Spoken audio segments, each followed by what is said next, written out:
Hi viewers, welcome back to the channel amazing food recipes Telugu. ఇవాళ recipe potato fry. దీన్ని aloo fry అని కూడా అంటారండి. ఈ కర్రీని రోటీలోకి, చపాతీలోకి, రైస్లోకి చాలా బాగుంటుందండి. ఈ పొటాటో ఫ్రైని ఎంతో ఈజీగా, సింపుల్గా, టేస్టీగా ఎలా తయారు చేసుకోవాలో చూద్దాం రండి.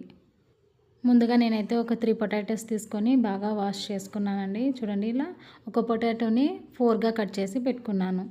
ఒక ప్రెషర్ కుక్కర్ తీసుకొని అందులో కొద్దిగా వాటర్ వేసుకొని ఈ కట్ చేసి పెట్టుకున్న పొటాటోస్ అంతా అందులో వేసుకోండి. ఇందులో కొద్దిగా ఉప్పు, రాళ్ళు ఉప్పు యూస్ చేస్తున్నానండి. మీ ఇష్టం, సాల్ట్ అయినా యూస్ చేసుకోవచ్చు. ఉప్పు కొద్దిగా వేసుకొని లిడ్ పెట్టుకొని 2 విజిల్స్ వచ్చాక స్టవ్ ఆఫ్ చేసుకోండి. 2 విజిల్స్ వచ్చాక స్టవ్ ఆఫ్ చేసుకొని ప్రెషర్ అంతా పోయాక లిడ్ ఓపెన్ చేసుకోండి. ఇప్పుడు ఇందులో ఉన్న వాటర్ అంతా తీసేసి పైన పొట్టు తీసుకొని పక్కన పెట్టుకోవాలి. ఇలా పొట్టు తీసిన పొటాటోస్ని సన్నగా కట్ చేసుకోండి. ఇలా చూపిస్తున్నాను కదా, చూపిస్తున్న విధంగా సన్నగా చిన్నవిగా కట్ చేసి పక్కన పెట్టుకోవాలి.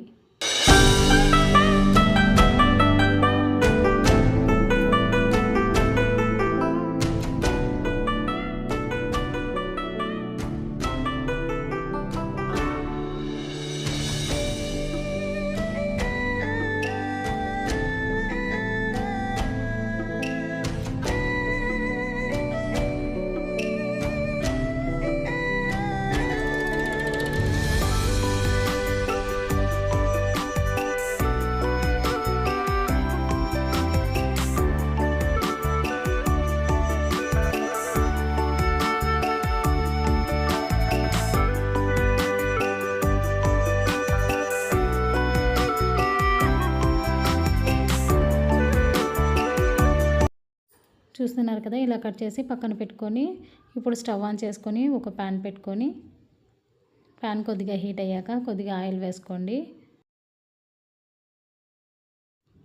ఇందులో 1/2 స్పూన్ ఆవాలు, 1/2 స్పూన్ మినపప్పు, 1/2 స్పూన్ పచ్చిశనగపప్పు, 1/2 స్పూన్ జీలకర్ర వేసుకొని చిటపటలాడిన తర్వాత సన్నగా తరిగి పెట్టుకున్న ఆనియన్, పచ్చిమిర్చి వేసుకొని ఫ్రై చేసుకోండి.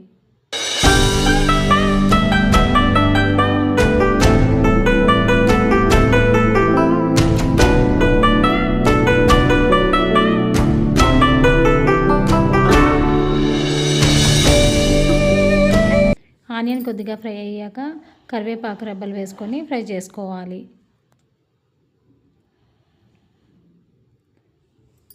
ఇప్పుడు ఇందులో ఒక 1/2 స్పూన్ ఇంగువ వేసుకోండి. ఇంగువ వేసుకోవడం వల్ల టేస్ట్ చాలా బాగుంటుందండి.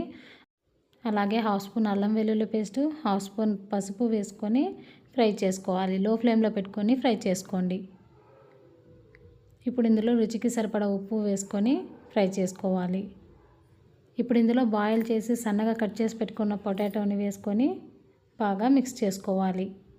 ఈ పసుపు, ఆయిల్ అంతా బాగా మిక్స్ అయ్యేలాగా మిక్స్ చేసుకోండి. లో ఫ్లేమ్లో పెట్టుకోండి. స్టవ్ అనేది లో ఫ్లేమ్లో పెట్టుకొని బాగా మిక్స్ చేసుకోవాలి. ఇలా బాగా మిక్స్ చేసిన తర్వాత ఫైనల్గా కొత్తిమీర తరుగు వేసుకొని ఒకసారి మిక్స్ చేసుకోండి. ఇప్పుడు ఇందులో ఉప్పు అంతా కరెక్ట్గా ఉందో లేదో ఒకసారి చెక్ చేసుకోండి.